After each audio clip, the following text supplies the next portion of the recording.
is the 18th of February 2025. I was receiving wonderful advice from my sweet mothers here and aunties here seated. I love it. I love it. See, when you have beautiful women behind you, and strong, actually, intelligent women behind you, you become great. Good morning to you, Madam Bodle Ayana. Good morning to you, Hajia Hamdatu. Good morning to you, Gabriela Tete. Good morning. I trust you are well. Very well. You look like you didn't sleep in the house. Where did you sleep?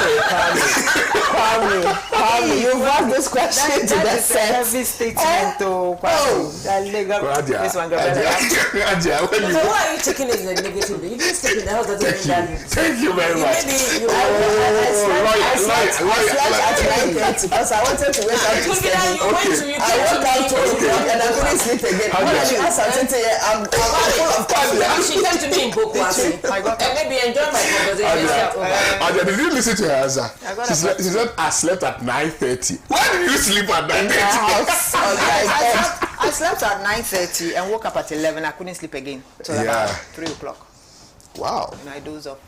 Just for a while. You're lucky you dozed off. I dozed off. You couldn't. I had to coerce myself with all sorts of things to put myself to sleep. As well, you were listening to some nice, cool music. I was just like, oh, well. Anyway, second DR Congo City falls to Rwanda-backed rebels M23. Fourth estate uncovers shocking National Service Authority irregularities. Kenofurata OSP issues wanted poster for former finance minister. President Mahama settles 6 billion Ghana cedis. The domestic debt exchange program coupon focuses on debt stability. These are the issues we've tabled for our conversation this morning. May I remind you respectfully that we are streaming live on Facebook, facebook.com/Pan-African Television. We are also on YouTube. So if you want to join the conversation, you can respectfully share your views via those platforms and we will read them out here for you. We are also on WhatsApp. And it's activated now, so please share your thoughts via WhatsApp as well. Okay, so let's go to Congo. Congo right now it's beginning to sound like a broken record, you know, and it appears M23 is not backing down anytime soon. Gabriela, I doubt if they'll ever back down because of the complexities of the Congolese crisis.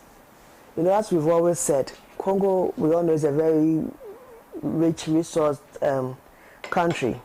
And like many countries in sub-Saharan Africa that have been blessed with those kind of resources, they are also prone to all kinds of coverts and unregulated and all kinds of crises just to create weaknesses that will allow people and other nations to infiltrate and exploit this country. And that really is at the heart of Congo's crisis. The Great Lakes area, that whole den called the Great Lakes area, is one of the best lands in sub-Saharan Africa, in Eastern Africa, made of Rwanda, Congo, Uganda, Tanzania, and even a bit of Kenya. But Congo sits in the middle, and so she has the best of all those resources. And when you go deep into the history and the genesis of what really is happening, one, there's a weak government structure in Kinshasa that has to be addressed. How to help the government to build a more decentralized system, how to help the government to build up a stronger army to be able to defend itself, how to help the government to be able to even negotiate better terms for its resources. Because when there is this kind of weak linings, as I mentioned earlier, it's always going to be exploited by everybody. The M23 are rebels who were defeated previously, I think in 2013 thereabouts. So they were shut out because the UN came in there to assist them. The global community came in to assist Congo to deal with the matter. But somehow they've managed to resurface again, and it's because of activities by the Hutu-backed Eastern Congolese. The reason why Rwanda, your favorite Rwanda, is inside this battle, it's actually because you know the history of the Hutus and the Tutsis and what cataclysmic genocide happened in Rwanda. And for Rwanda's safety, Rwanda is forced to back these rebels as a way to subdue the Hutus in Congo, because the belief of Rwanda is that if they don't do that and suppress it in Congo, it can escalate back into Rwanda, because these are the same people who perpetrated the genocide in Rwanda, and that is why Rwanda is inside this battle. Simple. Now, how are we going to get out of this crisis? Because as you said, it's something like a broken record. This is a war that in 2003 they fought between, if my history is correct, between the year 2000 and 2023. This Congolese crisis has decimated not less than 5 million people. Yeah. That's even more than the Second World War. So it is an issue that definitely has to be addressed. Just this last weekend, when the AU had their meetings, they all raised concerns about what is going on in the region. And typical of them, there's a lot of talking around the crisis. But crisis like this needs to go beyond just talking, because clearly everybody who is inside there is in there because of some interest. There's economic interest, both from the surrounding nations around Congo. There's economic interest from the US, from the EU, from China. China needs the resources. They're not interested in who fights which war, because they're not going to bring you army and soldiers to fight your war, but they're interested in the resources. Yeah. The EU and the US want to sell ammunition for their war entrepreneurs. So they also have their interest in there. The various ethnic groups, ethnic rivalries that are also laced in there are also getting their share of what should be, they believe should be their interest. And then we will have typical political rivalry within the bigger Great Lakes area between Kagame, Uganda's president, Kenya's leadership, the Congolese themselves. Everybody wants to show themselves that they are the tough guys in the region. And it all comes down into how what is playing out in Congo currently is playing out. So the question then is, how do we resolve and move on? The UN has been very, I'm going to be very blunt about how I'm going to address the UN today. The UN for me has been very lazy. Very, very lazy. Or maybe intentional. It is still laziness. Because you see, they're supposed to have a peacekeeping mission there. Right. Right? So what is the purpose of the peacekeeping mission if you are allowing rebels to infiltrate? Maybe intentional. It's like the way Samuel Doe was murdered. And you see, if we're to use that kind of oratory, it is that same thing that even allowed the genocide in Rwanda. In Rwanda, yes. Because if they had moved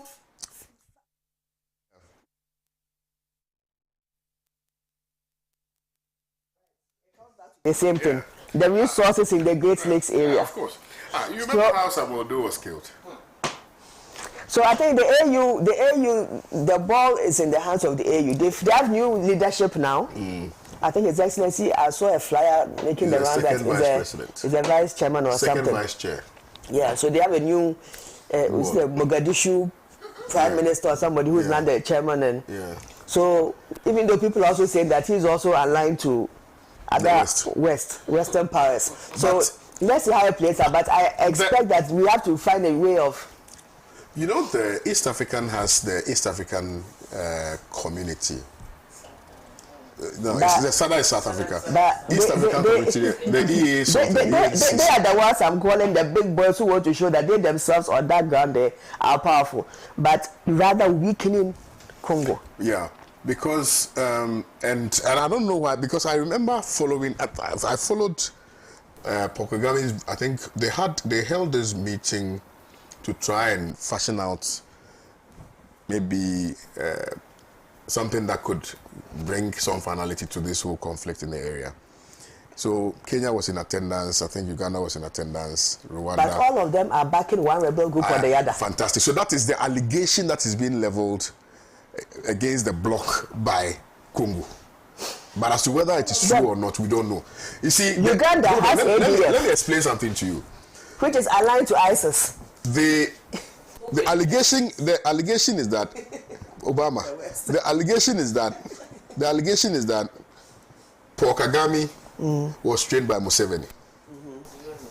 Yes. And so Paul Kagame and Museveni are like father and son.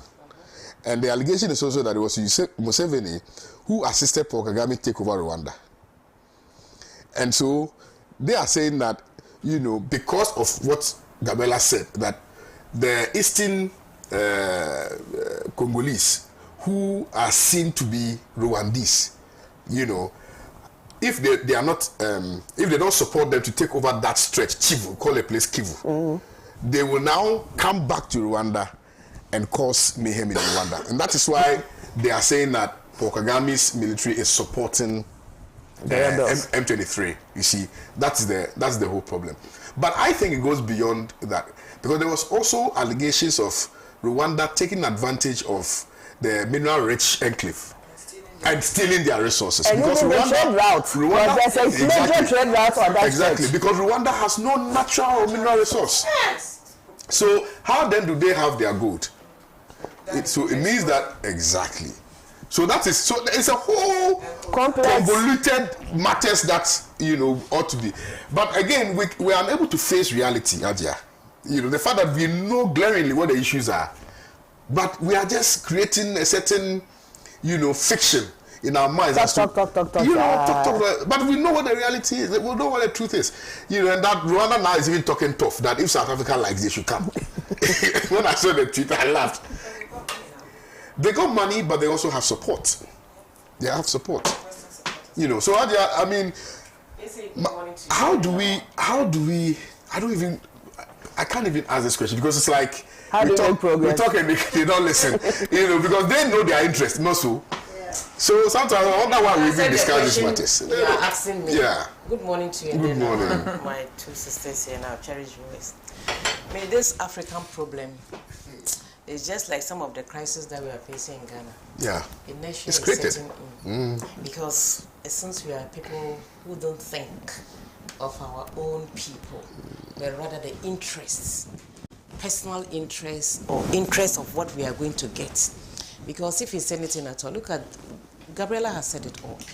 And then you even went further to describe the way Paul Kagame and then Yoweri Museveni, who came to Ghana and said, if I go back to my country and say Africa is going to be ruled by one president, they would tell me I'm mad. Yeah. That is it. That is the kind of leaders we have in Africa. Thinking of themselves. I've been to Rwanda before, like you. There's, I don't know, I've forgotten the name of the town. It's just a border town between DR Congo. That's cute. Yes. Gabriela, if you move, they always hold a rope from one end to the other end. They will come and work in Rwanda, and then in the evening, they go back to Congo. So they come with some small card, identify yourself, and then you cross back. So when we got there, they were saying we couldn't go to Congo, but we could stand in between, like we are on the right hand, and then the Congolese are on the left hand. It was the rope that was dividing the two of us. So along the line, when the guide was sort of describing everything, then I ran in here and ran back. I said, I've been to Congo, and people were laughing. Yeah, I think you said this to me. Yes, and I ran back. So you see, if you see the soil in Congo, and the black soil, you can see that there's something in this soil that you are stepping on. But you know, as we all know and believe, the Western powers will never let us have peace. Look at the mineral resources in Congo. I'm told even the river can power about 60-something% of Africa, if not even Africa, the entire of maybe East Africa. Light. So they will never let us have peace. In order to think of how to harness the natural resources God has given us. will use it in such a way that it will near to the benefit of our people. So Western powers, they will sell the ammunition for us to kill ourselves, and while the Chinese are also busy taking mineral resources. Yes, that's how it is, because you don't even have time to think that, oh, who is doing what in the next small hamlets. So for me, I think Gabriela has touched on that, about the AU. I was just going to say, so when they went to the AU, what was the decision? Because I was following until Sunday, they finished on Sunday or something. And then I had some problems in the family death, so I didn't even read anything until this morning. You see, I'm getting tired of reading negative things about Africa. Me, I'm tired. At times I'll open that, if I say, not again. Not again, because we have AU and we have sub-regional blocks. So when they go to all these meetings, what concrete decisions do they take to look at countries that are facing challenges like this? Because people want to be big boys and big men, let me put it in that, because there are clubs. We have the gold, diamond, and then platinum. So I'm the big guy in this territory, and that is my area, and then nobody comes. And it happens in politics too.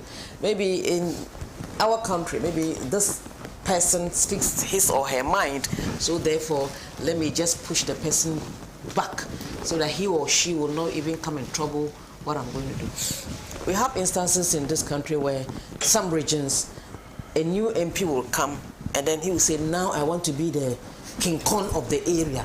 He will make sure he removes all the older MPs that are. It has happened in this country. It's just the same thing that is happening in DR Congo.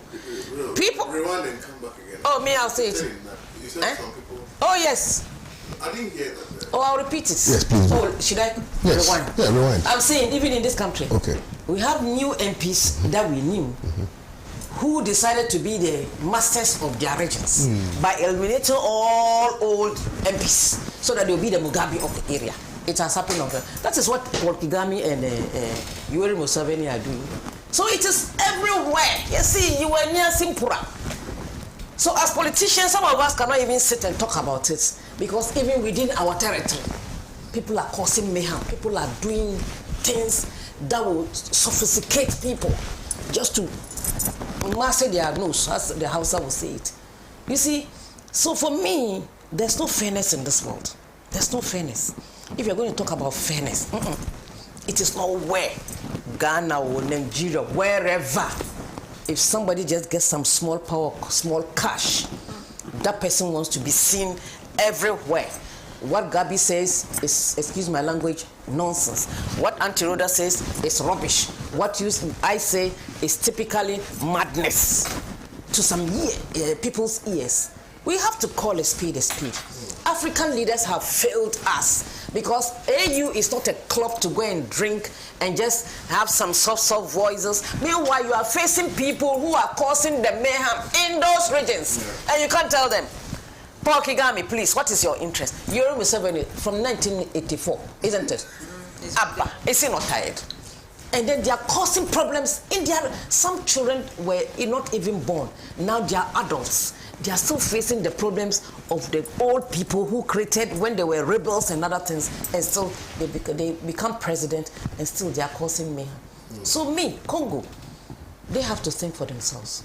They have to know that where they have reached, it is incumbent on them to think through the challenges that they are facing and stop buying the ammunition and killing themselves, so that they'll have sound mind to stop other nationals, the Chinese and others, from taking their resources. It is true. Yeah. But if you say, me, I want to be, I will not agree, I'll go and form this rebel group, and you are enriching the people who are using another way to colonize us, because this is neo-colonialism. Pure neo-colonialism. You say you have independence in your country, but they are using certain machinery to control you in other ways by selling ammunition, and then you are killing yourselves. What's the meaning of that? About Africa, let's think. let's think. It's very sad. Right. Let's think and know that if we're able to build our own continent, what Nkrumah thought so many years ago, and people like Nyere thought he was too ambitious, and then only for him to die 40 years later or something.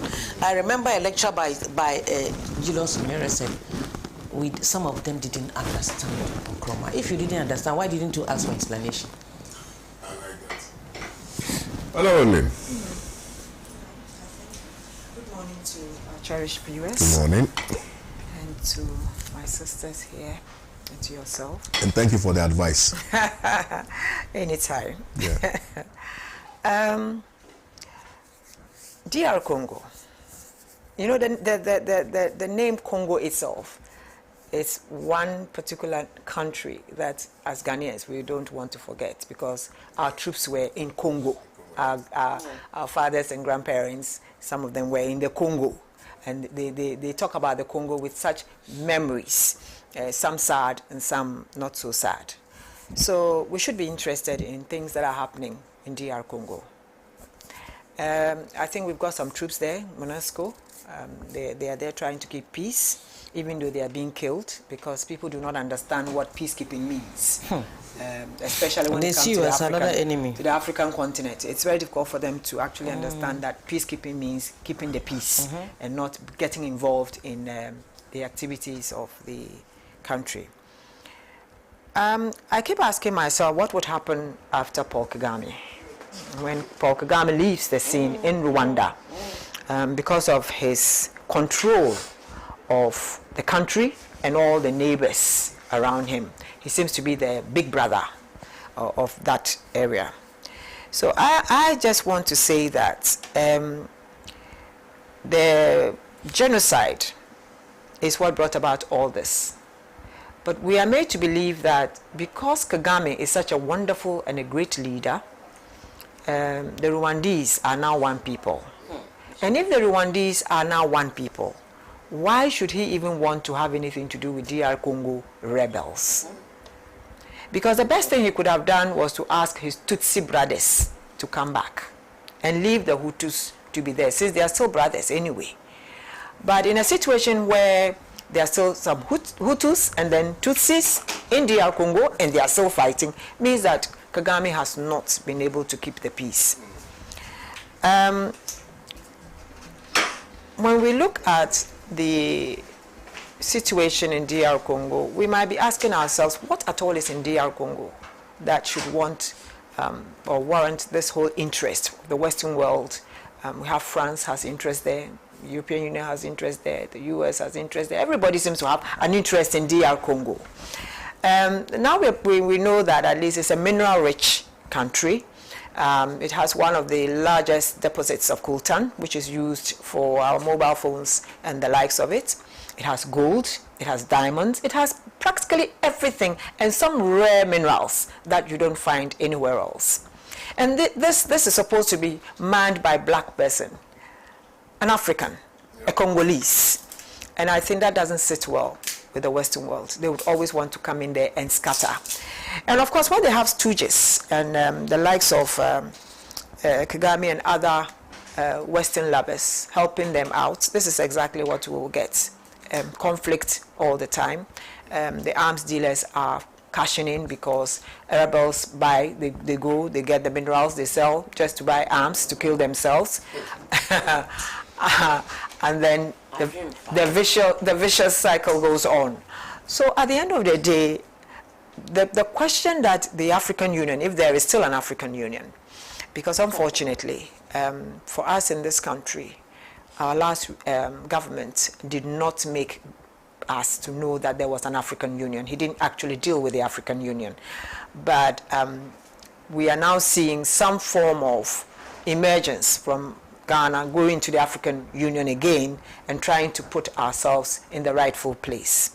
So maybe we can say that the African Union does exist, but it's just a toothless bulldog. What can they do to help the situation, apart from giving them peacekeepers? And we are looking at a situation where we have a Western power. Let's not lose sight of the fact that America funds a lot of these these UN activities. And if now we are seeing Trump saying, I don't want war, I want peace, and we are having this thing happening in DR Congo, what is going to be the major policy statement coming from the US? Are they going to look at DR Congo with the interference of Rwanda just the same way as they're looking at Ukraine and Russia? Would it be like, let's call a truce, let's end it all? Would it be, Rwanda, stay aside, let's try and get a national government in place in DR Congo? But you and I know that it's not going to work that way. It isn't going to work because of the mineral-rich status that it has and the fact that the Western world is feeding facts in there.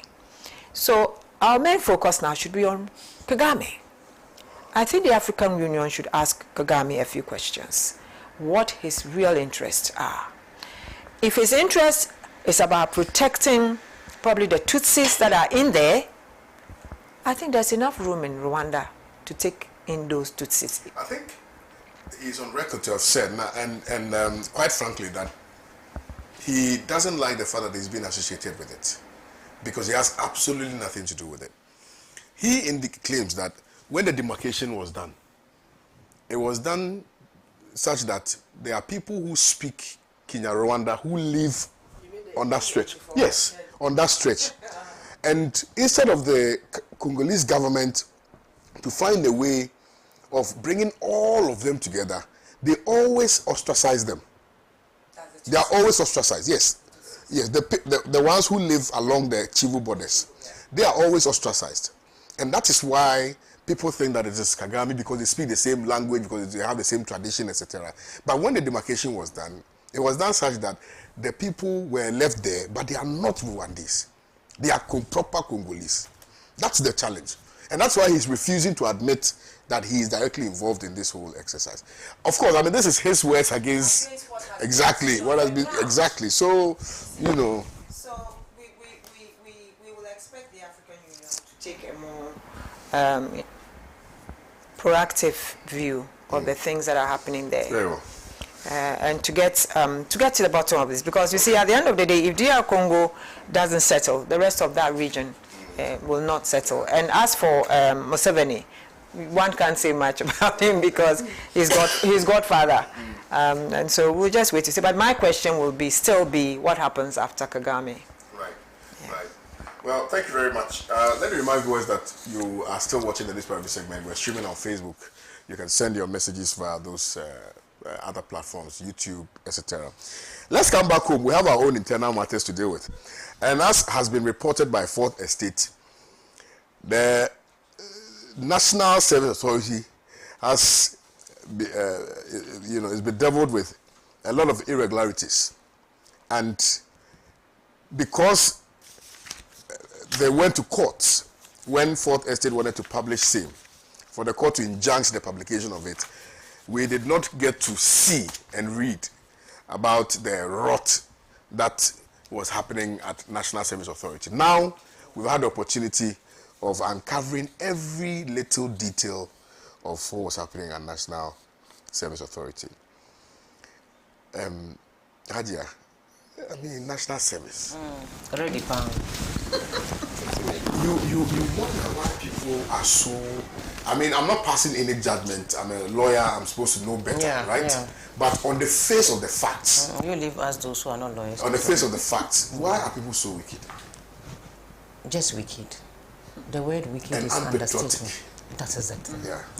You see, Kwame, when I heard even the National Service going to court to stop the airing of this, I was a bit alarmed. Because if I have nothing to hide, you can come to my bedroom and look at whatever it is. Yeah. That's if you have the right to enter my bedroom. Because I quite remember, I don't know, is it 2013, 2014, when my own countryman was the director of the National Service.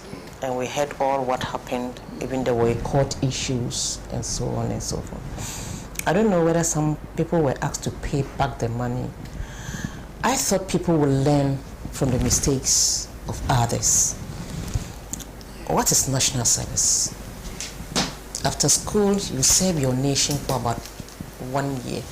I think the National Service Secretariat should be restructured. Look at the way the Nigerians do their youth service. They call it youth service. They do it with all their hearts and everything. They will not go and put somewhere in Bicharatanga or Kulimyon, and then the person will go and say that he or she doesn't want to go. They go there with some kind of passion that they have served their nation for 1 year.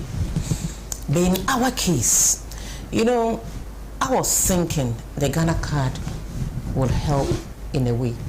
Yesterday I was sitting in Medina after burying my sister-in-law. I was going to buy onions, so I was sitting in one of the shops. I heard some taxi drivers arguing. Some of them, excuse my language, were saying something reasonable, but some the way they were. So I was like, the Ghana card will work if the human beings using the Ghana card are doing the right thing. Because the Ghana card itself is not by the computer that is being inputted with garbage. Why am I saying garbage? Because we've learned from what the fourth estates are telling us that about 82,000 people were inputted into the National Service Secretariat system. And I was asking myself, so how do they get those allowance if we're made to understand that everything is on one data? That because I remember sometime back when the delay of their payment, they will say, oh, this is the something, go and check and you'll get your. So is it that they cook their own, should I say, pins and give it to people to go and withdraw money or what? Because it's beyond my system. It's national service. So even if that is true, or if what we are hearing is true, then you are even training people who are supposed to, because the national service, some of them do their national service at the National Service Secretariat.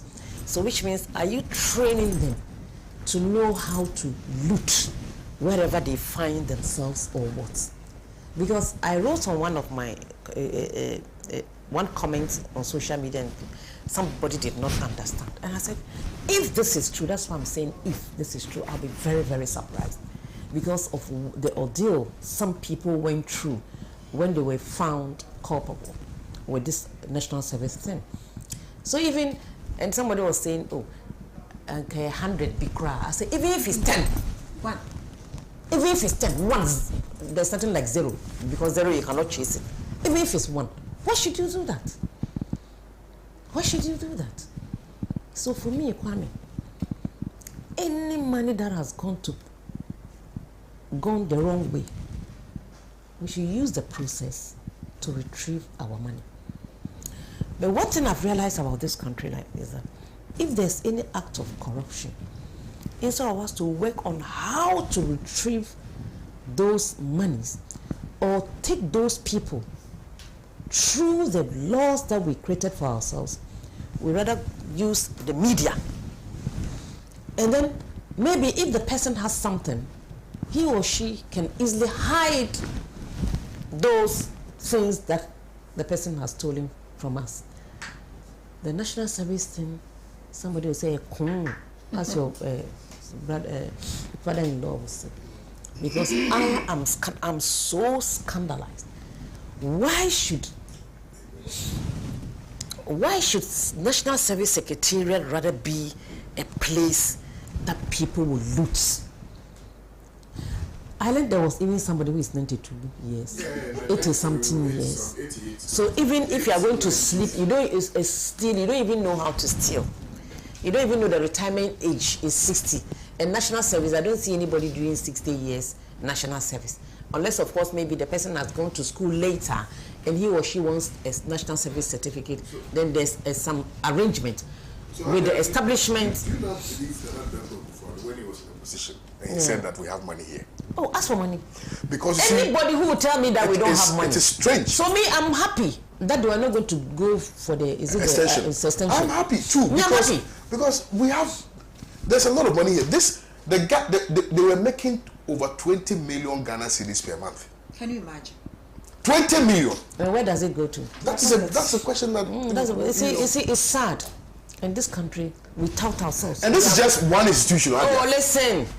let me flow. We count ourselves Christians, Muslims, and Ghana is a Christian country. Majority of the people in this country are Christians. Fair enough. And we preach 24/7 on social media and everything. And if these alleged thieves are caught, they are even the people who stand in front or go to church and sit at the front and give big donations. Kwame, me, if I'm the Attorney General of this, as for the social Twitter, let me put him aside because of paparazzi to do. Dominic Ayine is from our place, Zoarongo. Even though I'm from the Potido, if he's watching us this morning, they should do their investigations very well. The appropriate quarters should do the investigation. You see, if we don't start taking properties from people, if I know, you know, I'm better sitting here, I cannot have a mansion at Airport Residential. Then I have a sibling who I know is not also capable. Then I go and steal government money, go and buy. If we're able to trace all those things, we have people in this country whose 2-year-old have bank account with huge sums of money. They have even landed property already. You see, we live in a country where wealth is glorified and it is not questioned. The source of that resources or wealth is not questioned. So that's why some young people have resorted into Sakawa and so on and so forth. And then politicians too. You see, yesterday I was telling the drivers that politicians is just like this. The technocrats, the people working in the ministries, everyone, they are wise. Because a minister will just come 2 years, it's reshuffled. But the rot that will happen in that ministry, you can't come and blame a minister. How do we? So for me, we should try our best to be patriotic a bit. Because if we don't do that, we continue to hold our, let me quote Auntie Sisi. Remember she was going to TV Africa with us, our Potoyua, with a hole in it, going around begging. When we put it, it goes through the distance because there's no checks and balances. In this country, you ask me, it's true, we have money. In this country, there's money. It ends up in people's pockets. It ends up in people's pockets, and they're not even creating jobs for the youth of this country. Because even if you are looting, I'm not saying you should loot, and you use it to create jobs. You don't even you do it in such a way that even people, you may say, hey, is it the reason why he built this factory in Bichatanga and about 10-20 youth are working? You see the hand, but in this case, you don't even see it. Apart from riding big cars, how can you be maybe working in a ministry and before you realize the person is riding, it's not a government vehicle, it's his private vehicle. Where did the person get? If we talk, some of them think we envy. Me, I don't envy. As to me, I'm not an Ashanti, but there's a proverb that I like in Ashanti. So thank you very much for that wonderful submission. Let me come to you, Madam Ayana. I mean, this has been a perennial issue. And it appears that we do not have any solution to it. In fact, I'm on a platform where someone posted on the platform how much the United States of America loses to corruption every month. And then the guy was telling me that, so why is it that they create the impression that it's only Africans who are corrupt? Theirs is even worse, that even in one of the, I think, pay slips or so, they had also over 80-year-old, benefiting from payments and things like that. Now, my position, and it is just my position, is that we perhaps must begin to look at lifestyle audits. Because if you are a deputy minister, if you are a minister, your salary is, even if your salary is 50,000 Ghana cedis, even if, you cannot at all buy a property or maybe like a watch that costs about $300,000. You cannot live in certain places like Adia said. I mean, I I live in my small Boja corner in Kwabenya somewhere. You understand? Because I cannot afford Cantonment's building. I cannot afford East Legon, Trasaco buildings and things like that. So that tomorrow, if Kwame Usudanso is made the minister for, let's say, finance or the minister for communications, and the next month or two, Kwame Usudanso has been able to acquire property in Cantonment, in Jowlu, in all these expensive places, then it should, beg the question, where did he get the money from? How is he able to do this? Number two, how politicians fund their campaigns is also something that we must investigate. So maybe you need to also touch on that.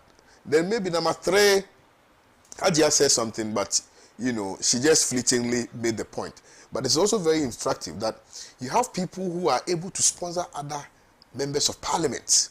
As a member of parliament himself, is able to raise money and fund other members of parliament so that he will be the godfather in that constituency. We need to also interrogate that. We need to interrogate that. And we need to also finally interrogate why all of a sudden young people who are in the universities, when you ask them what they want to become, they say they want to become politicians. Why is that the case? So let's look at all of these. I know why, but we need to still, and declaration of assets. Which country is that? Liberian president. He has sacked them for not declaring the assets. Yes, and so let me even allow you to talk. I'm talking plenty. Please proceed. Declaration of assets. Okay, let's just say that for the national service issue. I think that for 2014 issue, they paid back. They actually chased them and they paid back the monies. I know a few people who had to sell off certain things to pay back. This particular shocking news is something that you ask yourself, will they be able to pay back? Why not? Because you look at where the monies went to. For some of them, they used it to get married. Some of them, they used it for birthday bashes.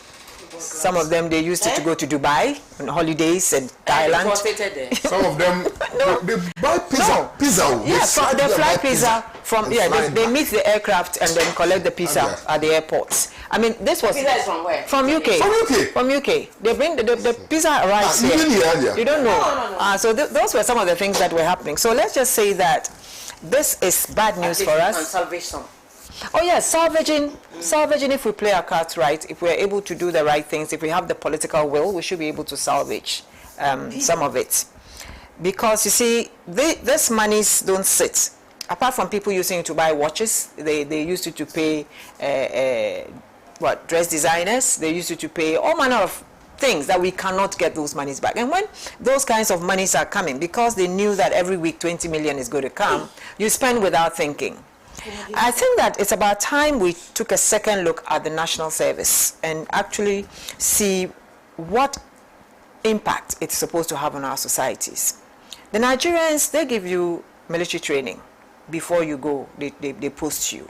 So by the time you go, you must have some psychic. You're kind of like psychic to know that this is a patriotic duty you're going to do. You're not going to go and enjoy yourself or whatever, but you're going to go there and make an impact.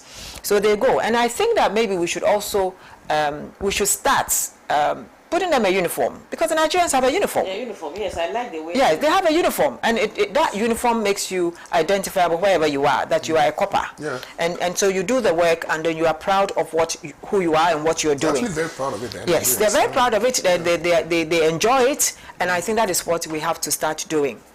Over the years, our young people have tended to think that wealth is all that is necessary, and that is how come on our campuses today, every young person is looking forward to going to a political meeting and being seen and heard, because at the end of the day, the person has decided that whether I do medicine, whether I do law, I'm going to go into politics. That's where the money is. We have a problem as a country, and I think some of those problems are the ones that are also making these things happen.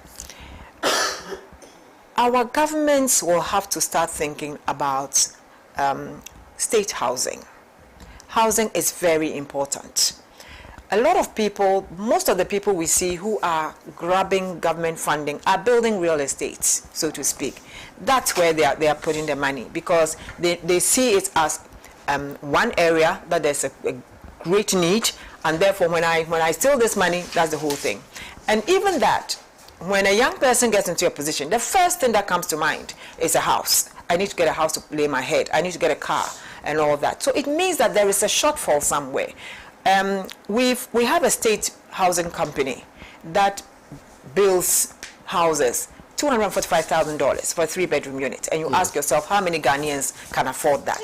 So it's about time we had a government policy that made affordable housing one of its main policies for the youth especially. And then we're also looking at avenues for creating jobs. If you do not have the jobs, and if you do not make things easy for young people to get, because right now, let's forget about the older generation.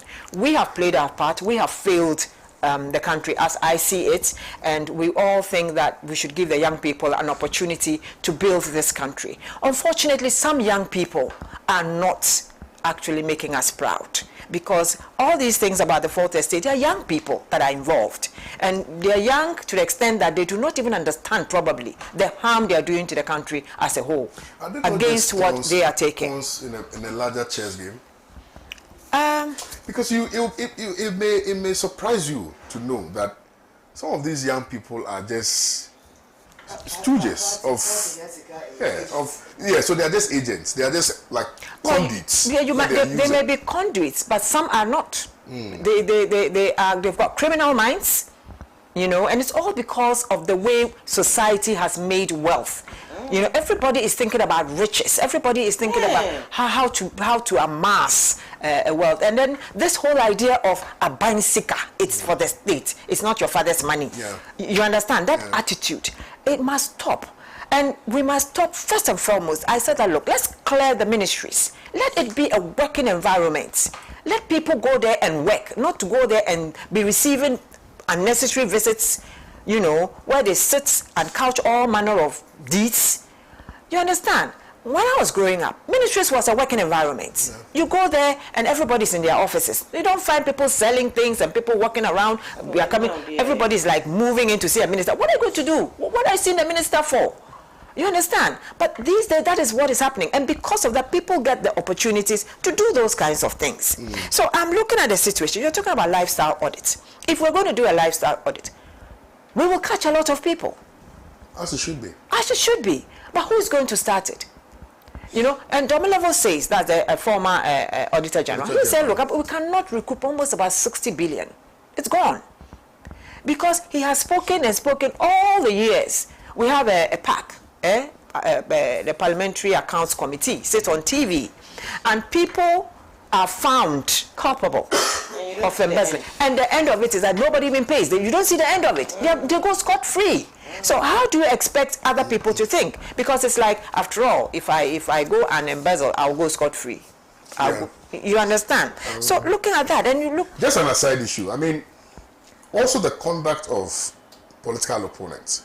Yeah. How we tend to politicize all of these matters. So, for instance, in respect of this National Service expose, you would notice that sooner than later it will become a political game. If we once it becomes political, that's the end of the matter. And because we have been using that as a means of creating this shield, right? People tend to always, deliberately so, turn all matters to political matters. Yes. As a means of just protecting themselves. Exactly. And then exactly. You use the word. They are protecting themselves. The more you politicize an issue, the more some people get protected on that issue. So at the end of the day, the media, it's the problem we have in this country. And we have so many of them, the schooled ones and the unschooled ones. You understand? But they all come under media. And that is where the problems are. So they do not know when to draw the line between a national issue and that which should be thrown to the dogs. So they talk about it without knowing anything. I have had calls to even talk to some people, and they do not know next to zilch about what we have been through as a country in our last 60 plus years. That is true. They don't. They just have an look, idea. they have no idea. They just look at the surface, and that is all that there is to them. And they don't, because they don't like to read. You know, this mobile phone is not just for WhatsApping and whatnot. You're supposed to use it for research. You should read, learn to read. But they don't do that. And we're looking at political funding. You talked about political funding. Who is going to talk about political funding? At the end of the day, the politicians who are the leaders are looking at the next election, not governing. It's how are we going to position ourselves to win the next election. So once they come into power, that's the best. Look, starting from 7th January, Yeah. it's all been politics. We've said nothing, but all we are doing is politics. So the opposition will not even take time to even sit back and reflect. Already they're on the move. They've started politicking. Then the ruling party is trying to put its government together. And foot soldiers will not let it be, because they've also fallen into the political fray. So they are also there, forgetting that this is a government. I was in conversation, and just to buttress your point, maybe it can also help you look at the issue from different perspectives. I was in a conversation with a former MP who's now been brought back into Parliament. And he was telling me about how his constituents were insulting him because they said he didn't make any money when he was a member of Parliament. In fact, his opponent was also using that to insult him, that look at him, he couldn't do anything for himself, how can he help the constituency? So our disposition as even politicians, members of Parliament, and political animals alike, perhaps is the reason why a lot of people tend to steal when they are given the opportunity, because of even how our own people will refer to us in the event that we are unable to make money. I think, and people have lost their seats. Bear in mind, people have lost their seats by reason of their inability to give their constituents money. They've lost their seats. It's because we don't know what the works of the Parliament. Exactly, there's no education. NCC has lost out on what its mandate is. Because NCC should be able to educate the masses about the works of a parliamentary candidate and the work of all other arms of government. I'm just saying this. So this was just like a. Yeah, I know. So let me just come to this. I went to my village, and I saw the DCE having a. There was a meeting of, I think, DCs around the area, and he had ordered food from Bolgatanga. I don't know, Bolgatanga and Garu. Oh, yes. So there's somebody in Garu. Exactly. So he had ordered food. I saw a bus. When was this? A food van. That was to be about a few years back. Okay. The previous administration. Yeah, the previous administration. And if it was now, would have. No, it was not. I would have. Oh, yeah. So so when I got there and I saw this van, a food van. So I said, Akayet, from all the way from. Akayet. Yes, all the way from Bolgatanga. To Garu, you understand? To come and serve people. So I asked him, I said, do you mean to tell me that you couldn't find anybody in Garu to do that? Oh, the last time we used some of our local girls, they didn't do the thing well, and this one people when are coming. When did he start eating Akayet? So all I said was, so you could not, as a DCE, marshal a group of young ladies and send them to school to learn. Or so, even take them to the same Akayet. Or whatever. Must we eat continental dishes? But whatever it is. But if you want them to be able to serve and you don't have them, and they did it and they didn't do it well, show them. You could have shown them. You could have promoted some people to go and learn. So that when they come, you don't have to go and be bringing all these people and spending the little money that you should have been using for drains, for development on this. Now, this is where I'm coming to. And it goes also to this present regime. If we do not put the right people in the districts, government will have a problem all the time. Because if the people that you are putting there are not exposed to the realities that are happening today, they will go and the people will be looking for money from them instead of them creating the jobs in their localities. So these are some of the things. An MP, if you decide to be giving money, instead of trying to help them to create certain jobs in your community, they will continue to come around to you asking for their money. But if you were to get up, today we are talking about food efficiency. How many of them are ready to go there and tell the youth, come and let us find some land for you to farm, blah, blah, blah, blah, and this is what I'm going to do for you? No, but they are ready to put a bag of Ghana must go and be dishing out 500 as they come. definitely they will steal. So we will have to make sure that the people that we put in government understand the jobs that are being given to them.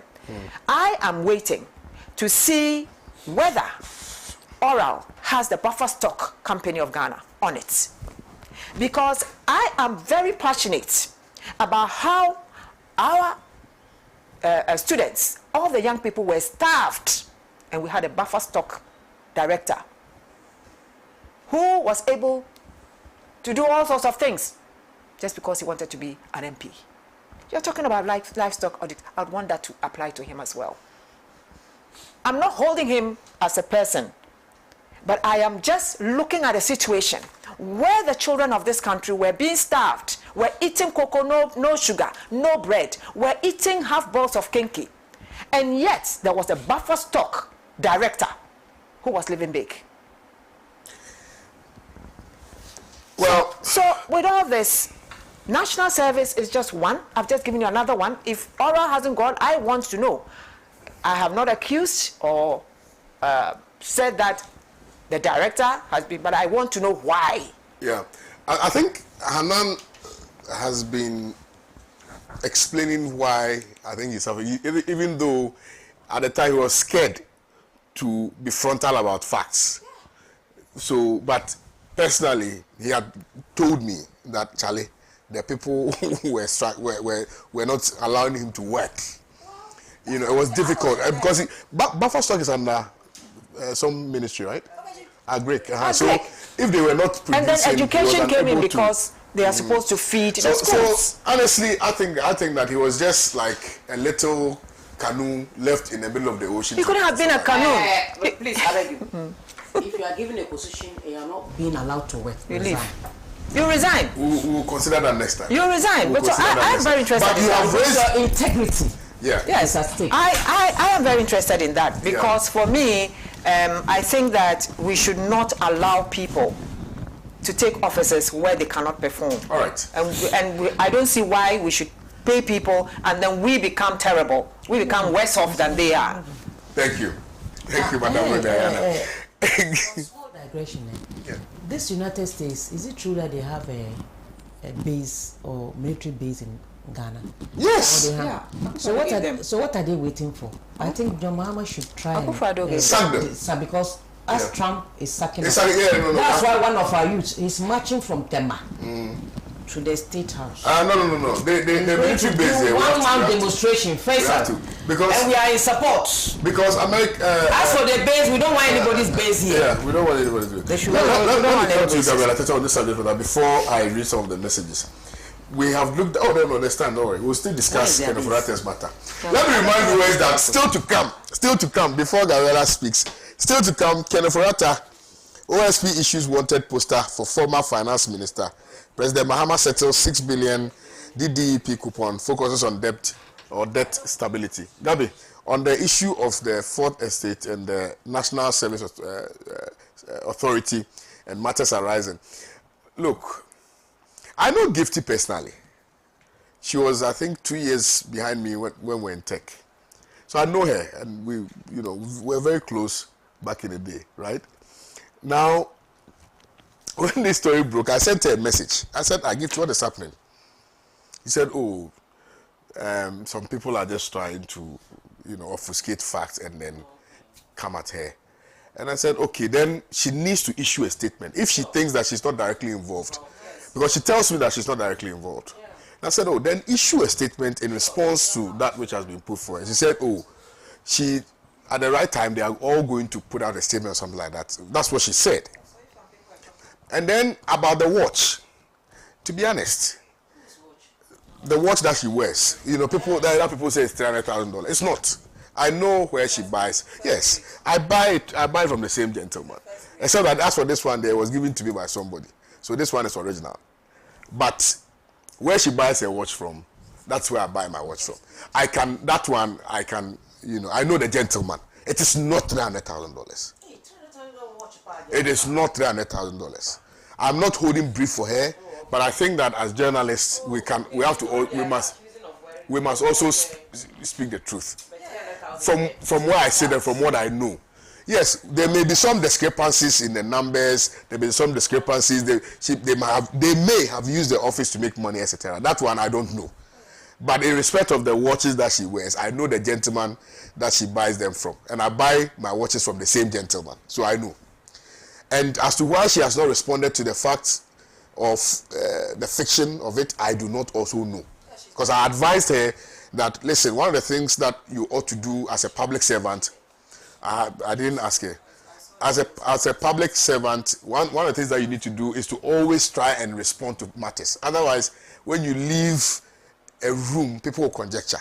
So always try and build a PR team around you that will be responsible for responding to some of these things. Because right now, everybody say you stole money. As to whether that is true or not, we do not know.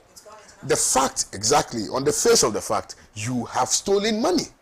So that is what it is. Gabby. What I don't understand, Gabby, just a minute, is she's the deputy. Yeah, she's the Why deputy. are we not focusing on the CEO? Because, you but see, the deputy. that is why I'm saying that we tend to politicize everything. There are posts of her, Facebook posts of her, attacking President Mahama directly. Directly attacking, insulting President Mahama.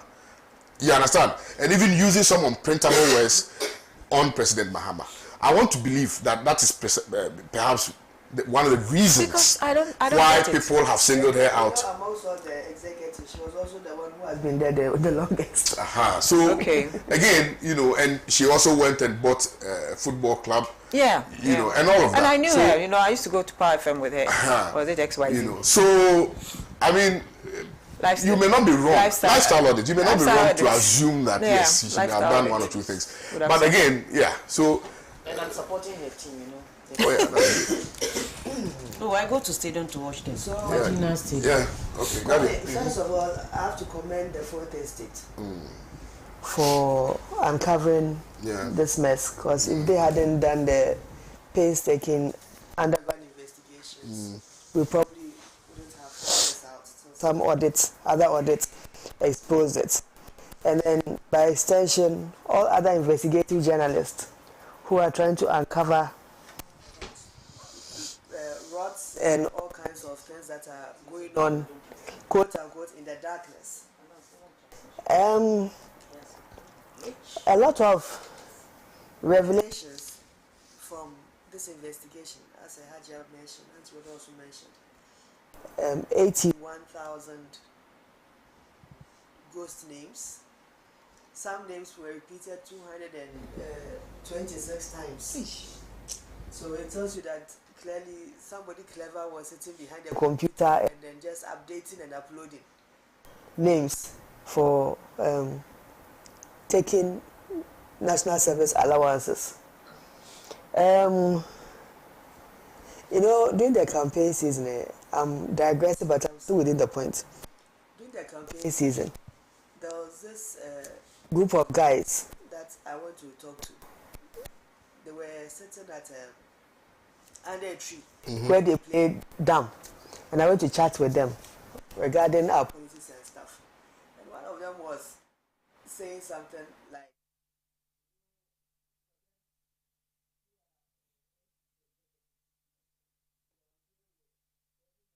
they played. So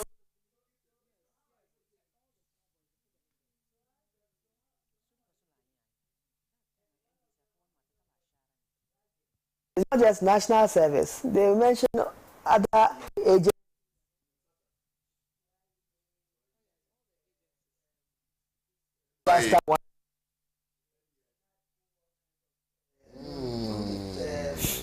This is in the market and get paid. So, please check Gabriella's mic. People are complaining that it's off. Please check it now. Proceed, Gabi.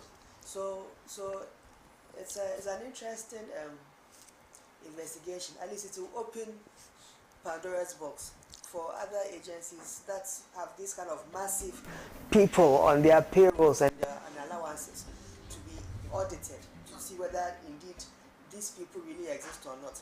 But Kwame, we were here for the last 8 years. We were told that digitization had cut out ghost names in public sector wages, had cut out ghost names in what do they call it?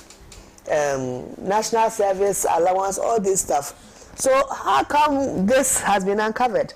I was listening to one of the journalists who worked on this story, and he said that the regional directors did not even know that something like this was going on, because end of the month they have to validate the people in their district, in their regions, for payment, and the figures that they send and what is being churned out are two different things.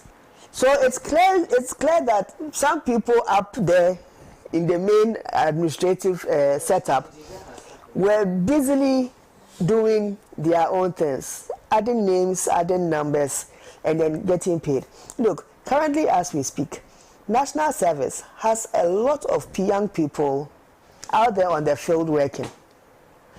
Currently, I think I paid a visit to the office to meet one of my friends there, and he was telling me that they have about 108,000 service personnel that are on the scheme this year, working this year. Right?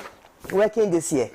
So that should tell you that is a lot of numbers to even audit. So I suspect that perhaps it was easy for them to do this because looking at the numbers in that database.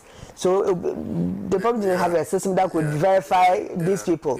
And that is why I like what the current Director General is saying, that without a Ghana card, yes, you won't be enrolled on the system. You're not going to be enrolled on the system to do your national service. No, I agree. I think for all other public sector workers, they should do that.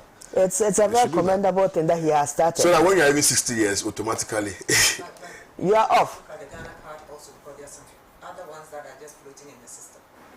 The Ghana card. As in fake Ghana cards. Well, National Identification Authority should be able to give the data on these people as well, so that they can reconcile. But it's a step in the right direction, but it is, and I like it.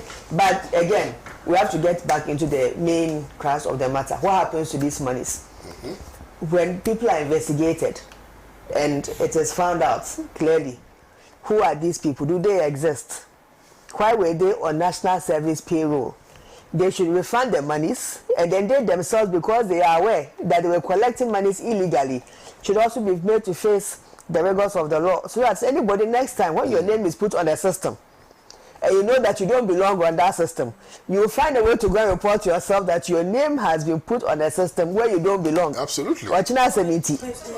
Secondly, maybe the person is not even aware. He's not the only one. There could be people who are not in existence. There could be people who exist, because see, as I told you, when we went campaigning, there were boys who were bragging to me that I see them as unemployed under a tree, but in actual fact, the executives that are collecting allowances, and somebody was paying 700 Ghana, 800 Ghana, 900 Ghana.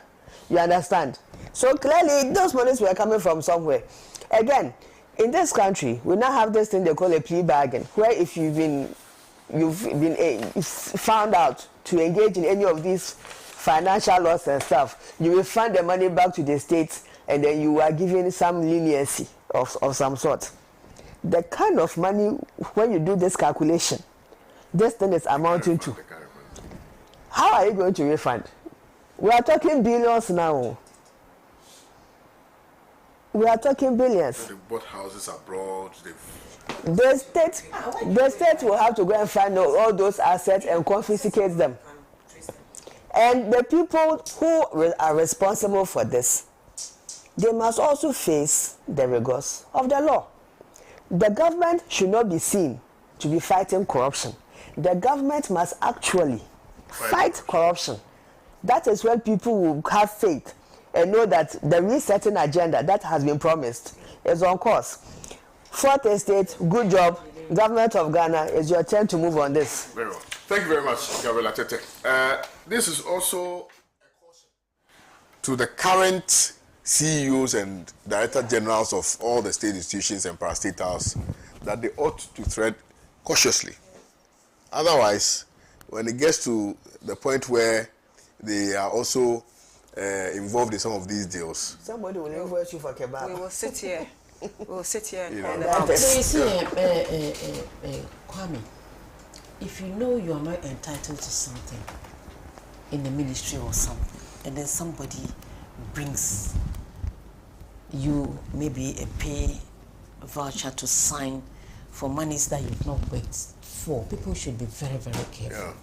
They should be very, very. You see, there are people around because it's a cartel across board. It's a cartel, so it's like scratch my back, make a crash. Oh, this one day is being done. Oh, even the previous this one did. So this one we can cover it.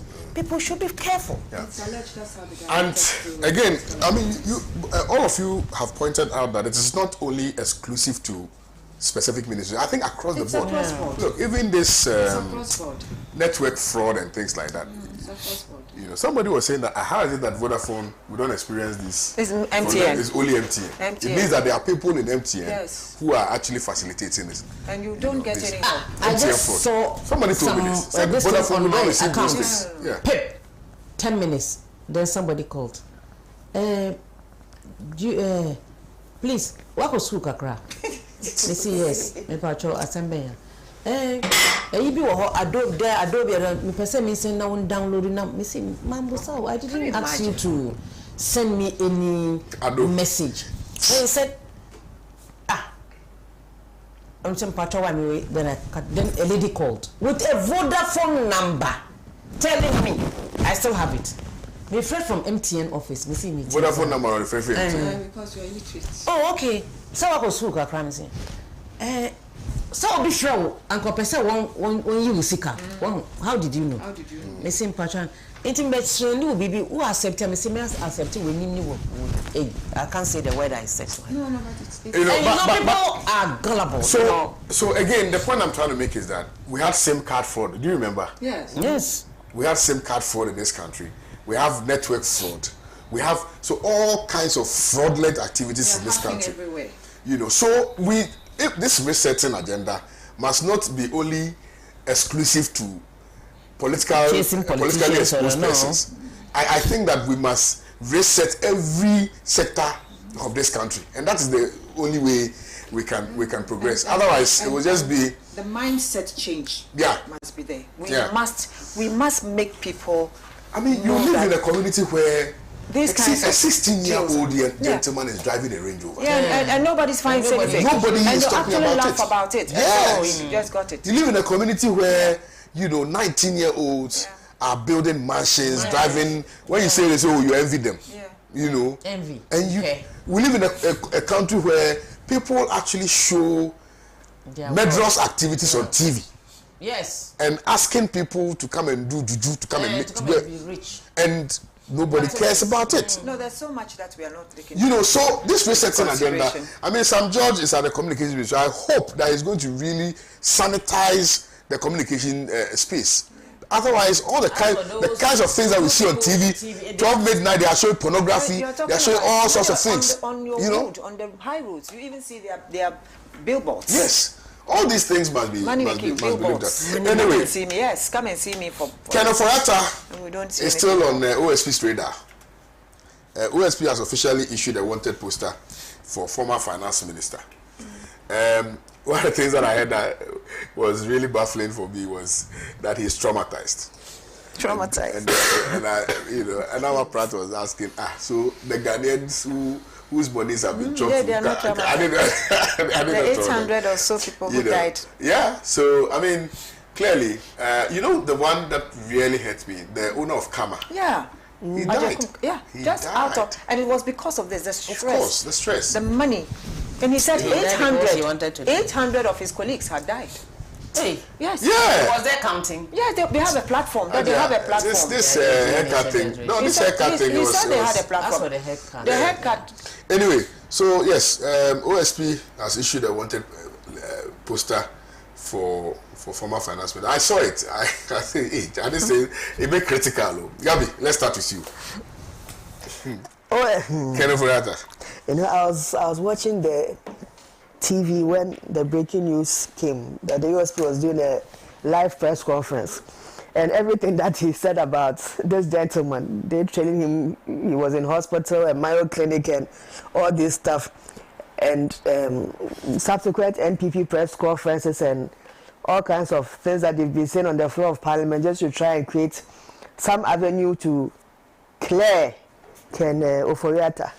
I think that this was expected, and everybody knew that at the end of Akufo-Addo's tenure, one person who is going to be held accountable for his decisions, his choices, the way he's governed this country with Akufo-Addo, one person who was top on the list to be called and to be held accountable was going to be Ken Ofori-Atta.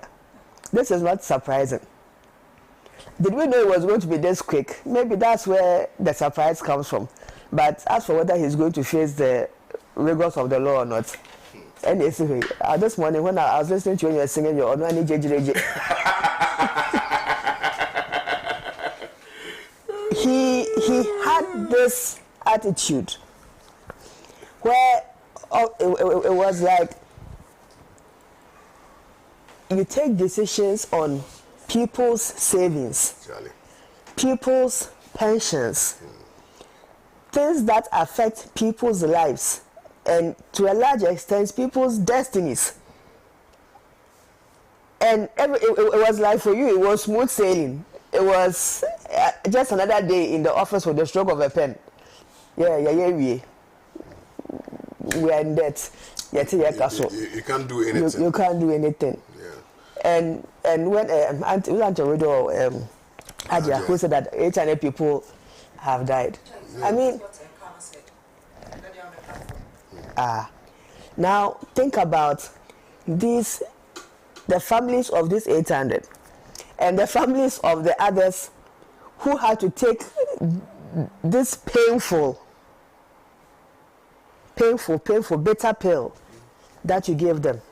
There was one time I was listening to a gentleman on Joy, one of the Joy stations, the TV station. It was a retiree, very decent looking man, and he was talking about how this same DDEP thing had affected how he was buying medications, how his kids, his last 2 kids were home because they've not gotten jobs yet. And he, a retiree who was living off these savings, these monies, now has to even try to even fend for the 2 young ones at home when the money doesn't even exist. And for him, he was a very decent man. So I was really surprised that he even had the courage to come and sit on TV to talk about these kind of things openly. Because people like that, sometimes they are shy to really say this and this is what I'm going through. But this one was bold enough to come and say exactly how things were going for him. And then you tell me that after you have served in office, because you are quoting Bible verses and you wore white, clemency should be given to you. Somebody should show you mercy. The land these people have commandeered in this Accra here, aside all these things they have done. Hey, Kwame, OSP has no choice than to go and post his flyers and bring him. Because if not, OSP himself will post his flyer and bring him to account when he was made OSP. This particular one, the man, you should know that, and you know what freaks me now? You know they've made Japan Director of Special Operations at National Security. It was the same Japa. It was the same Japa who went to Ofori-Atta's house the day before. That thing was very silly. And everybody was like, there was nothing silly about it. And everybody was like, no, it was a different operation.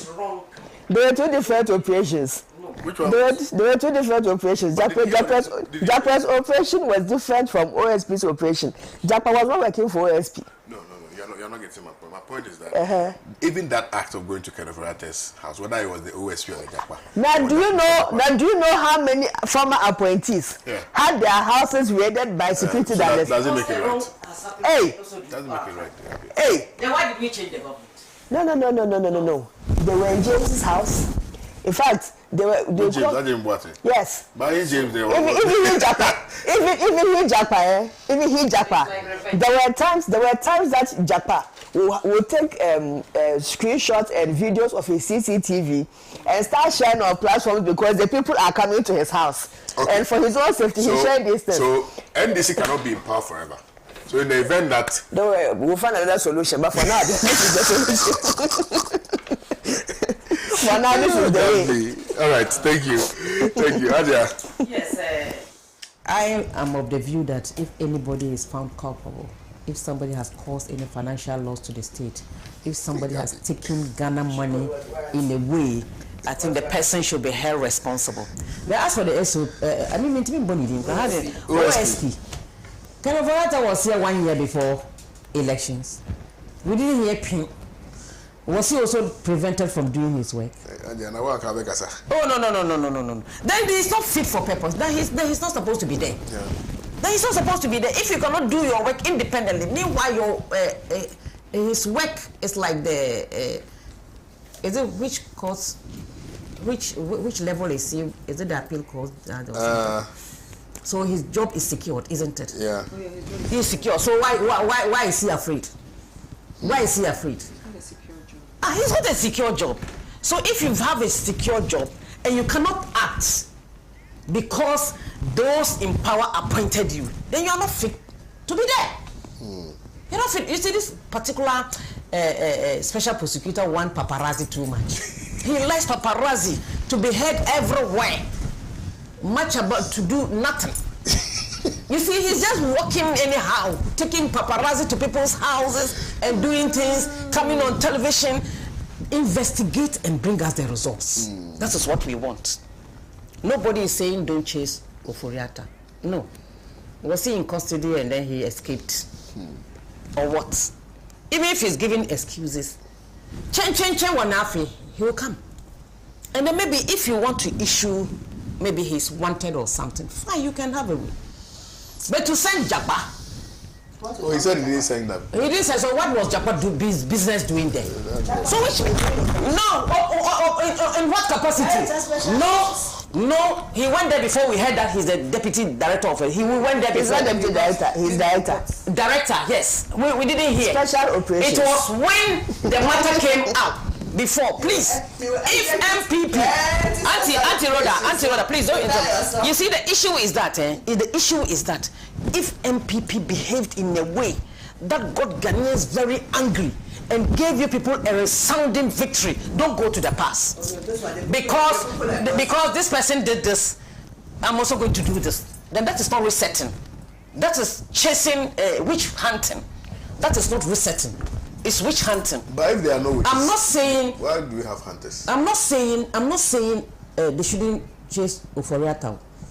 But now Gabi is telling us that Japa, he was watching his CCTV cameras. So now, me so my baby, me too. I'll show the people. Is that why they were voted? No, that's not why. So that is why I'm saying every day when I have the opportunity, Anti-Rhoda, please, I will tell the good people of Ghana, His Excellency John Dramani Mahama is the best president to really set Ghana, to reset Ghana on the right path, because he owes nobody any distance for. Even his own party members, if they are found culpable, he should make sure they are disciplined. But not this Rambo way of doing things. This Rambonistic attitude, we don't like it. We want results. Look at the way the Japa guy was doing it. It's like, oh, you people hold me to the court. And so now me to have the opportunity. I'll make sure. You have no business going to somebody. Now, nobody, they are saying nobody sanctioned it. Even at the first international security said they didn't know about it. Yeah, that's sorry, yeah, he's been appointed director. He should have done it when he wanted to do that. And he knew that position would be given to him. He should just be patient, so that nobody will have any qualms with him. But it's like, you do me, make I do you. Then when will this, excuse my language, nonsense stop? When will this stop? Because we want it to stop. That's why NDC said resetting Ghana. And we all believe that it will be reset under His Excellency John Dramani Mahama. So his appointees shouldn't misbehave. The appointees, they have started. Somebody like Japa has started misbehaving. He is doing his job. He is misbehaving. He is doing his and he's going to put the government into public ridicule, expose it to public ridicule. People like Gabriela, you see, that's why our appointment is not coming. You see, the issue is that if I have wronged you, Gabriela, assuming, let's say, maybe it was CPP, they have wronged you. Show me the difference by using the right channel to correct the wrongs that I have made. You understand, Kwame? Not to go about, as for this special prosecutor, me, if I have the ears of the president, I'll tell him, let him go. Because he's just doing it for people to think that he's working. But he's not doing anything. putting Ofariata's picture wanted, it will not put food on my table. The stolen money, let's find out how we are going to get our monies back. That is more important. But Ajay, I disagree with you. How do we get our money back if the person that we have invited to come and assist with the investigation is saying he doesn't know when he's coming to Ghana? No, but that is not well. Yeah, but so if you're not well, when he wanted to be finance minister, yes, he put his what's it called? They waited for him, and then he didn't say that he was not going to come to Ghana indefinitely. He didn't. You know, he knew exactly when he was coming. Let me tell you something. Because I'm surprised the man was even able to survive 7 years as finance minister. That's what I know, Hadia. When he was, people were even asking him to leave. When people were asking him to leave, when his own members of parliament were asking him to leave, the man stayed on. If he knew he was this sick, why did he continue to be finance minister? Stress, that's contributed to that. No, as for the stress. Yeah, so no, earlier. Yeah, no, so what contributed to him? So now that you are a subject matter okay, let me of investigation, let me find you are saying that you won't come. Did he say he won't come? Definitely. That we have a system with America, the way we can yes, and which is why you see, Hadia, let me tell you, people are criticizing the OSP. They don't understand. There's power. Oh, I don't understand. But the way he's doing this, no. There's power in PR. Yeah, there is. There's power, and sometimes people wait for the crisis to happen before they do crisis management. No, what he was doing was image protection. That 1 year. Where was he 1 year? It doesn't matter. It does not matter. No, it matters not. It matters not. He just want to do paparazzi job. Hadia, it matters not. I'm because just saying the current government should be careful. The reason why he held the press conference was in response to an allegation leveled against the OSP in relation to a raid that occasioned in the house of the finance minister. Yeah. And he knew that if he had not come out to make things clear, that would have been heaped on the head of the OSP and he could not have defended himself. So that's number one. Number two, it is no, but he is on record to have indicated that he didn't authorize a raid. He thought that it was staged. A made-up stage thing. You understand? And that is why I think that PR is very important. And PR is new to our political system. That's why sometimes people wait hard and they get themselves into trouble before they start looking for PR people to come and help them. So what the OSP has done for me we are looking for number money. Two, if it's with Ofariata, you should bring absolutely. it. So number two, the OSP is saying that if you claim you are sick, you have were you able to instruct your lawyers if you are so bedridden that you couldn't even talk? How were you able to instruct your lawyers to write a letter to the OSP indicating that you were out for medical, you were seeking for medical attention outside of the jurisdiction of this country? So that is what it is. And what even makes matters worse, and I think that is why the OSP did what it did, that you in your letter are saying that indefinitely. Indefinitely means you don't even know when. Yes, in the letter. Oh, I see. It was in the legal letter. In the legal letter that indefinitely, he doesn't know when he's coming back. Yes, indefinitely means that you've absconded. You know, so if you are saying that you don't know when you are coming, then you are fugitive from justice. You've you know, because come and assist with the investigation, Nadia. Like for instance, this lady, this National Service Secretary lady, this National Service, this National Service lady, right? She can equally go to South Africa and get a letter from a South African hospital and say that no, she's not well, she's unwell, and so yes, as and when she gets better, she'll come. Everybody can do that. Even certain people have issues with the letter. Everybody in this country is in support of the fact that he has to come back. But after coming back, nobody is against it. But the man said doesn't know when he's coming. That's why he's been declared wanted. The system. Yes. So she used the system. Yes. So the system enjoys OSP to declare him wanted, and that's why before they can make an action, they can take an action. Yes, respectfully, let me come to you. And then we'll conclude on this. You know, Toyota is trying to use emotional blackmail on us. Yeah. You know, I've got a kidney problem, a liver problem, I'm battling it. I don't know. Well, we all have problems. So if you knew the problems, some of us. Because we don't mention you don't know. So that will put it aside. We all have problems. And some of our problems have been worsened by the situation that you have put us in. You've been able to go to Mayo. He's been able to go to Mayo. You've checked Mayo prices. And then meanwhile, we are in a country and most of us, Most of us cannot go to Mayo. Most of us cannot even visit hospitals in this country. You understand? You have been able to afford to go to Mayo to see to your liver. The price, Mayo. Mayo is a very expensive. The best hospital in the world. Exactly, and that's not, but that is not what we are even saying. If he had used that money, all the monies that we spent on reckless borrowing and reckless spending, we could have built first-class hospitals where he would have been able to go and sleep at UGMC with all the necessary things, or Confanoche, or anywhere, and gotten himself healed. But instead, he bushes hours and then he goes to Mayo to go and this. So you are going to Mayo. We cannot go to Mayo. And don't come and give us any emotional blackmail issues that you are battling a liver disease. You know what people are battling. In any case, I think that the OSP is in the right direction. He's doing the right things, because once a poster comes out, it shows the general public, the international community, that this is a very serious matter and we are looking for this person seriously.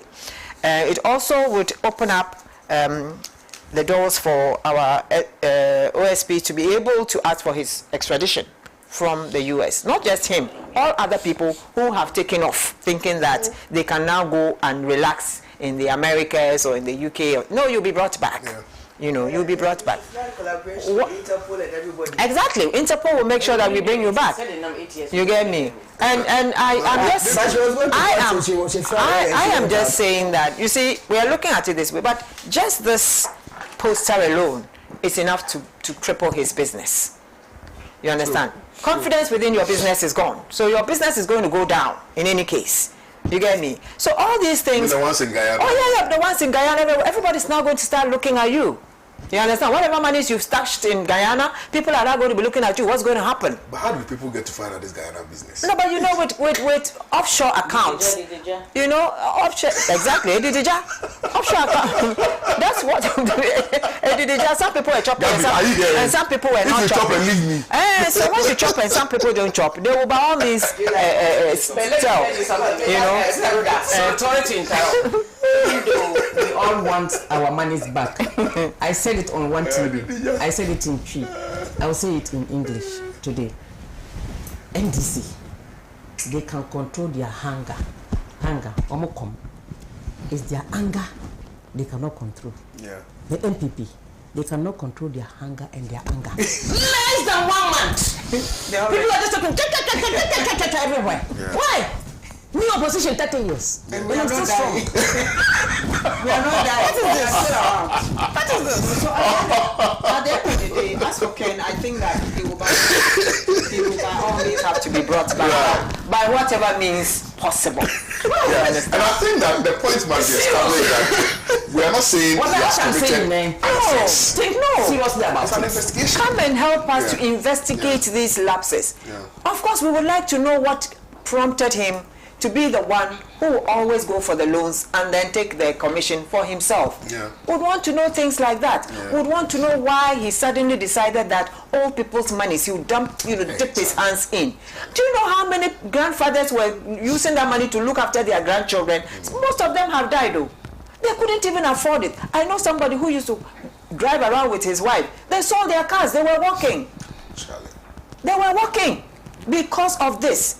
And you are comfortable sitting somewhere and thinking that you can come and give us emotional blackmail, that you are talking about liver disease. You don't know the diseases people are working with, and we can't afford medicine. How is Bedia 2 doing? Is he okay? Bedia 2, have you heard anything about Bedia 2 again? I haven't. Oh, that is now going well, to it. Sure. But looking at it, with all the money that they've made, I mean, they'll get the best.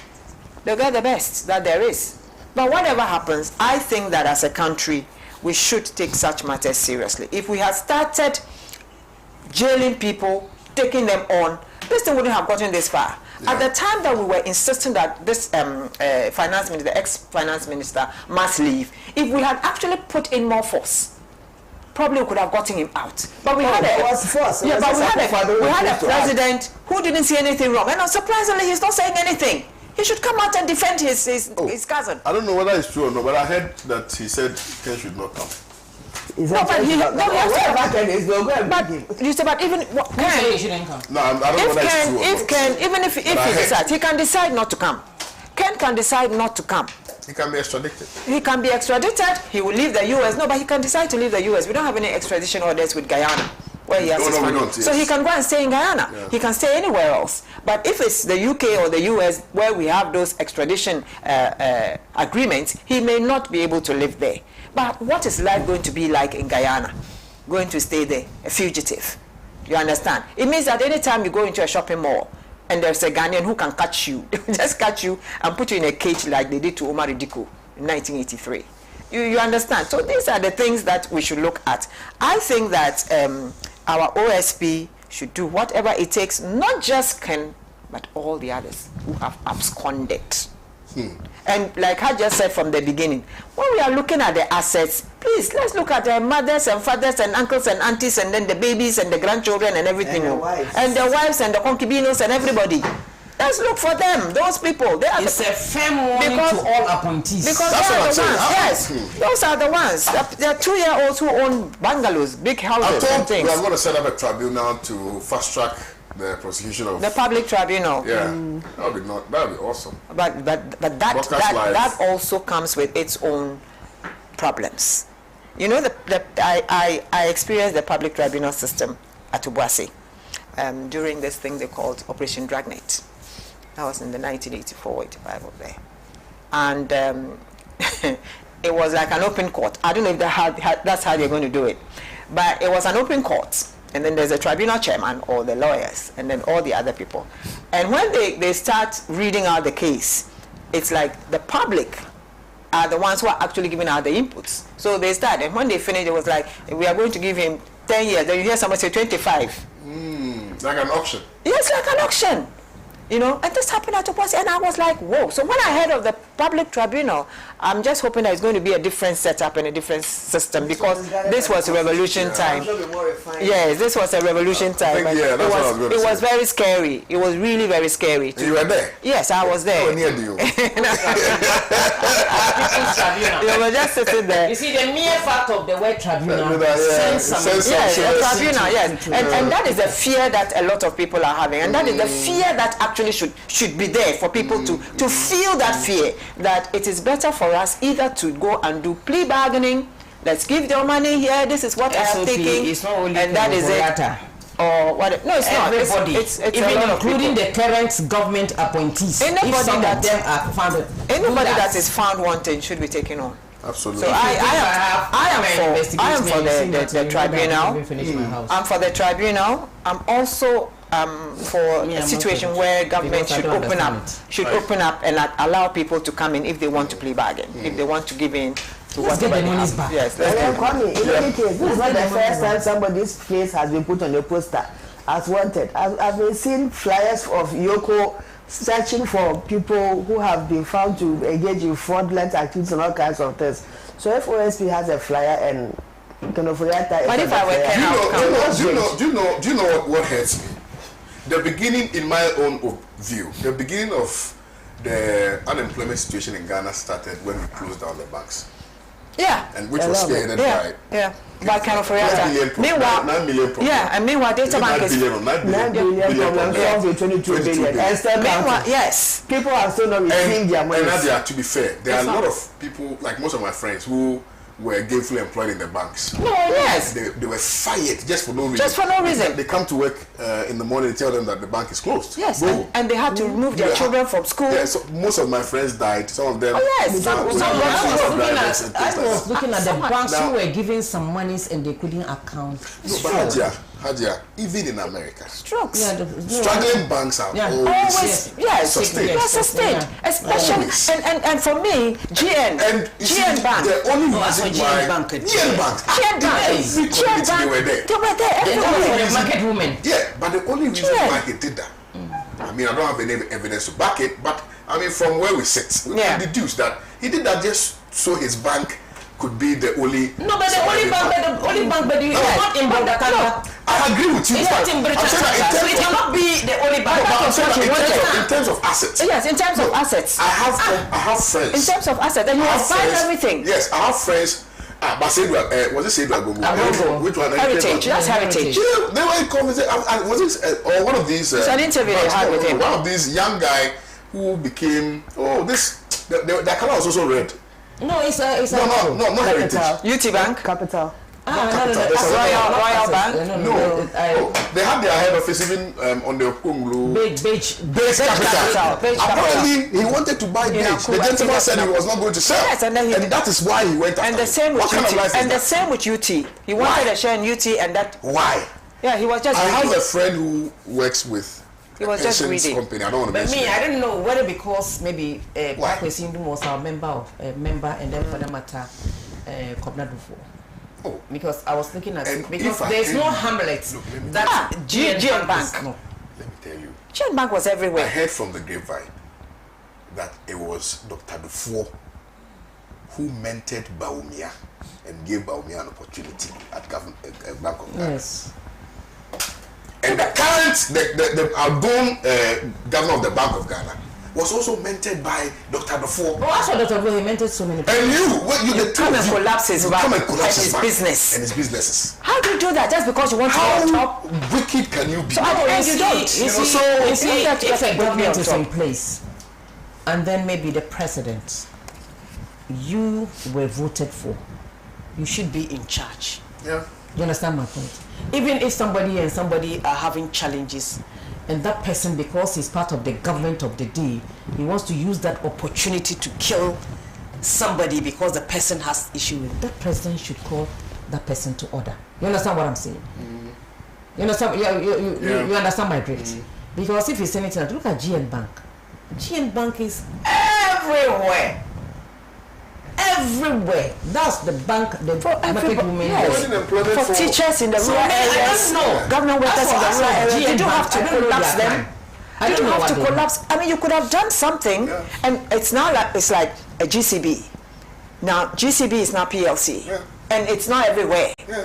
You understand? And even that, you still have carved in some shares for your cronies. What kind of thing is that? Complete state capture. Charlie, no, but that's the point. And that's why sometimes when people talk about it, and people think don't want that us was to a talk. mere facade and You know, things. this was complete state capture. You take from state insurance, you now go to enterprise insurance. Yes. Does it make sense? Yeah. And yet people are able to sit, you know, on television and defend it. Find nothing wrong with it. Yeah. Why?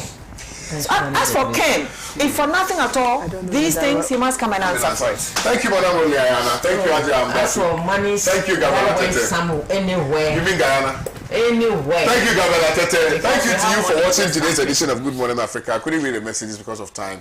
I appreciate you. I'll see you tomorrow. Have a nice day. Bye-bye.